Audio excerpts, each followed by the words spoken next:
নমস্কার বন্ধুরা, আপনাদের আরও একবার স্বাগত জানাই পাবলিক ভিউ কলকাতাতে। বন্ধুরা, হায়দ্রাবাদের বিরুদ্ধেও 3 পয়েন্ট নিয়ে প্রচণ্ড খুশি অ্যান্টোনি লোপেজ হাভাস। হায়দ্রাবাদের বিরুদ্ধে একাধিক গোল মিস করেছে মোহনবাগান, এটাও স্বীকার করছেন তিনি। তো ম্যাচের পর কি বললেন হাভাস, চলুন সেটা একবার শুনে নিই।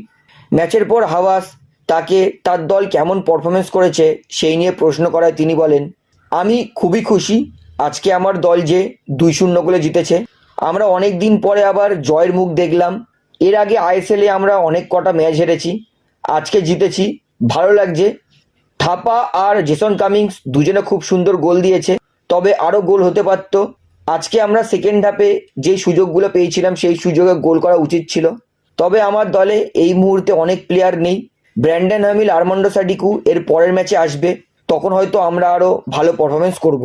হাভাসকে যখন জিজ্ঞেস করা হয় তোমার দল সেকেন্ড হাফে অনেক গোলের সুযোগ নষ্ট করেছে, এই নিয়ে আপনি কি বলবেন, হাভাস তিনি বলেন, গোলের সুযোগ মিস করেছে, এটা খেলার অংশ। খেলায় প্রতিদিন 6-7টা করে গোল হয় না, একটা দুটো গোলও কখনো কখনো হয়। তবে আমার দল যে গোলের চান্স ক্রিয়েট করছে এই নিয়ে আমি খুশি। আজকে গোলের চান্স ক্রিয়েট করে গোল নষ্ট করেছে, এর পরের দিন গোলের চান্স ক্রিয়েট করে গোল করবে। খেলায় এমন একটা দুটো দিন আসে, তবে সেটা অত চিন্তার কিছু নয়। তো বন্ধুরা, মোহনবাগান যে হায়দ্রাবাদের বিরুদ্ধে জিতেছে সেই নিয়েও কিন্তু যথেষ্ট খুশি অ্যান্টোনি লোপেজ হাভাস। এটাই তিনি ম্যাচের পর পোস্ট ম্যাচ প্রেস কনফারেন্সে এরিক পার্তেলুকে বললেন। আশা করি হাভাস তিনি ম্যাচের পর কি বলেছে সেটা আমি আপনাদেরকে জানিয়ে দিলাম।